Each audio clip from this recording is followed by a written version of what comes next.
I'm not too like this ever, ever. What's good, YouTube? Welcome or welcome back to my channel. My name is Aisha and Shay. So today we have a very out of my realm type video, but I seen it everywhere. And then the girl's video literally popped up on my TikTok this morning, and I was like, yeah, well, let's talk about it. So Adam Levine is being called out by this Instagram model named Summer. I can't say her last name, but she's being called out by her. So allegedly, this girl had stated in her videos, which I'm gonna show both of them in a second. She said that she was about to get doxxed, basically, and her story was about to come out. So instead of it being leaked on the tabloid, she decided that she was gonna put out her own situation. But we're gonna talk about all that after we watch this first one, and then we're gonna talk about that video. Then we're gonna play the second one. So, y'all, just listen, because the girl really pissed me off. I'm just gonna rip the band-aid off because I've retaken this like 10 times now. Essentially, I was having an affair with a man who's married to a Victoria's Secret model. At the time, I was young, I was naive, and I mean, quite frankly, I feel exploited. I wasn't in the scene like I am now, so I was definitely very easily manipulated. Maroon 5 is practically elevator music at this point, so I'm sure you know who Adam Levine is. But Adam and I were seeing each other for about a year. After I stopped talking to him over, a period of months, this is how he came back into my life. He said, okay, serious question. I'm having another baby, and if it's a boy, I really want to name it Sumner. You okay with that? Dead serious. I was like, I'm in hell. Like, I have to be in hell at this point.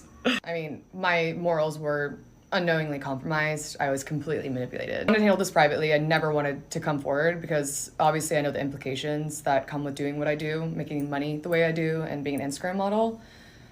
So being tied to a story like this, it's like, I know the stereotypes. I had sent some screenshots recklessly to a few friends I thought I trusted, and one of them had attempted to sell to a tabloid. So here I am.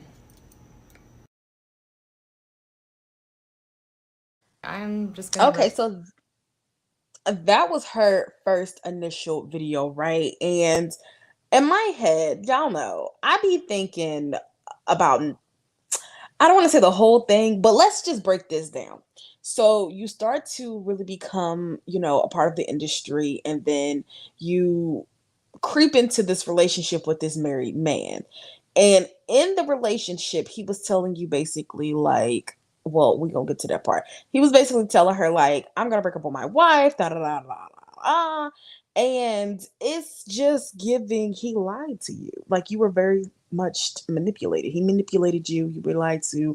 And then she posted the second video. Now, the second video is where I have the problem. That is where the issue lies with me. So let's pull this up.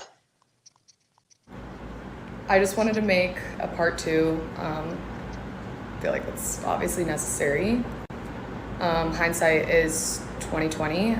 I initially wanted to go in and talk about how remorseful I feel and how embarrassed and disgusted I am with myself, but I didn't want people to look at it and think like, oh, she's playing the victim. But in reality, it had the opposite effect. Something I now realize I didn't touch on enough was the fact that one of my friends had attempted to sell it, which I realized yesterday whenever they reached out to me for comment. And so I was completely frantic. That is why that video is, for one, just so all over the place, and two, why I didn't touch on some of the things that I initially would have liked. So in this video, I would like to address some of those things. I only came forward because I wanted to kill whatever story the tabloid had. The most important part that I did definitely gloss over is the fact that I was under the impression that their marriage was over.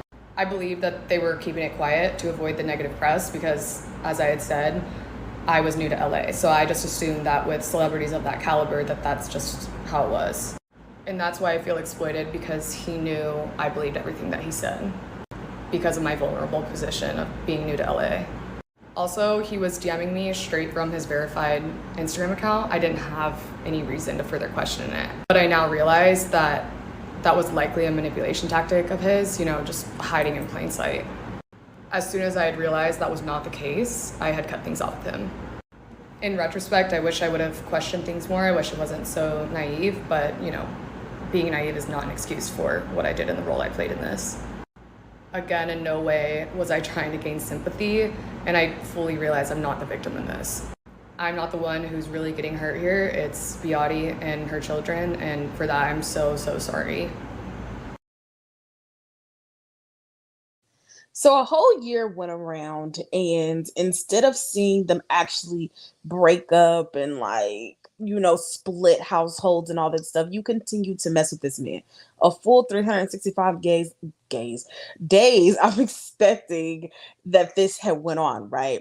So when at that point, was it the lifestyle? Was it the flashy stuff that was going around you? Was it the top flight? Like, what happened in that year for you to continue to mess with this man? And some people feel like it wasn't a physical relationship. They don't think that they physically did anything together, but I mean, a sex allegation is a sex allegation is a sex allegation. So I don't know if they've ever did anything physically together, because some people said her story just didn't add up. It just didn't make sense. But obviously, I mean, from my understanding, if he's messaging you from his actual account, right? He don't care. He don't care.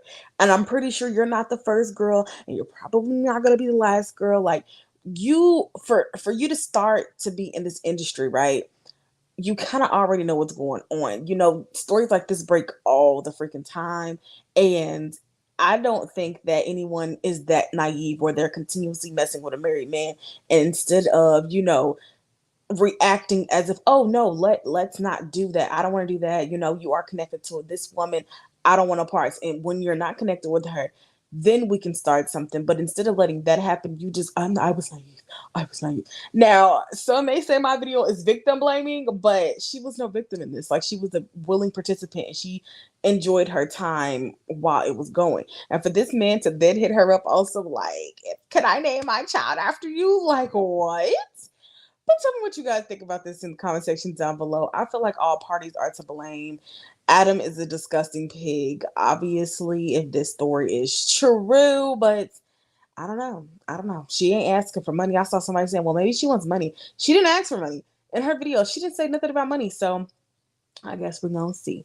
But thank you guys so much for watching, and I will see you in my next one.